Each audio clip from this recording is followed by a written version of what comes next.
If you keep chasing people who treat you badly, this video is going to hurt a little, but it might finally set you free. As a psychologist, author, and life fellow of the Counseling Psychologists Association, I have seen this exact pattern play out in countless clients. And once you understand it, your relationships will never look the same. Let us start with a brutal question. If someone gave you calm, consistent love tomorrow, would you actually feel attracted or would you feel bored? If that question stings, your brain has already been trained to mistake emotional chaos for chemistry. And until you understand that psychology, you will keep calling your own trauma soulmates. Here is what is really happening in your mind.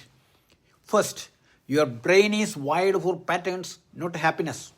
If you grew up around love that felt like walking on eggshells, hot and cold attention, or unpredictable affection, your nervous system learned one rule: love feels unsafe, unstable, and inconsistent.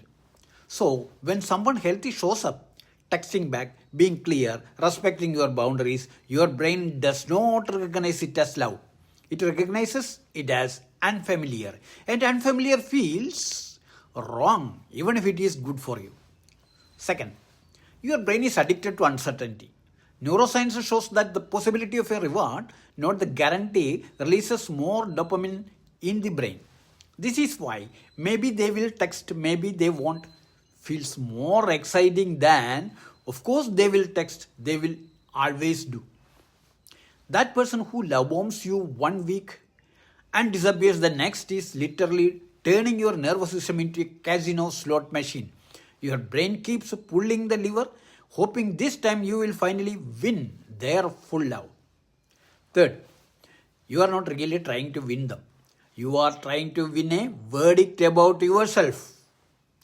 Every time someone emotionally unavailable ignores you, your old wound wakes up.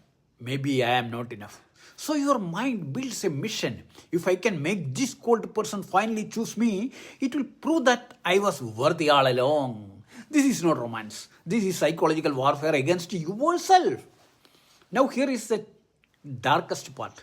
Many dark psychology trends online openly teach people how to use hot and cold tactics, no contact, and emotional withdrawal to make you obsessed.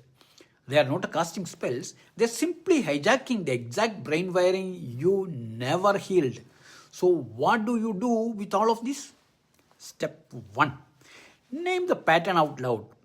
Not, I just fall for bad boys or toxic girls. Say, my nervous system is confusing instability with love because that is what it learned early on. When you name it, you create distance. You are not the pattern, you are the person noticing the pattern. Now, step 2: redefine what chemistry means. For the next 90 days, make this your rule. If it triggers consistent anxiety, it is not chemistry, it is my unhealed nervous system. Chemistry is not. Feeling sick if they do not text back for 10 minutes. Chemistry is feeling safe enough to be honest without rehearsing every sentence. Step 3: run a new experiment. Pick one person in your life who is respectful, consistent, slightly boring, compared to your usual type. For the next month, instead of chasing intensity, pay attention to how your body slowly relaxes around consistency. Notice if your nervous system starts to calm down when there is no drama to fight. At first, your mind will scream, "This is too calm, something is wrong." That is not a sign it is wrong. It is a sign you are detoxing from chaos. Step 4: create a no entry list. Write down 3 behaviors that are now automatic deal breakers. For example, love bombing in the first week, disappearing and returning with no explanation, mocking your boundaries or calling you too sensitive. You do not negotiate with this list. When you see these behaviors, you exit. No more turning red flags into a puzzle you must solve. Now, step 5: give yourself the closure you wanted from them. Say this sentence out. Loved if you can. It was never my job to be good enough to heal someone else's emotional immaturity. My only job is to protect my peace, my self respect, and my future relationships. Here is the real plot twist: you were never addicted to that person. You were addicted to the version of yourself you hoped to become if they finally loved you correctly. When you stop chasing people who mistreat you, you are not losing love. You are losing the illusion that pain is the price of being chosen.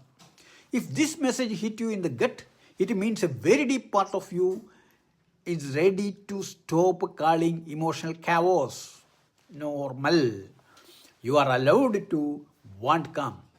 You are allowed to want consistency. You are allowed to want a love story where your nervous system is not constantly screaming. If you are done repeating the same toxic loop in different bodies, hit subscribe. Share this with someone who needs it, and let this be the moment your brain finally learns a new definition of love. Thank you.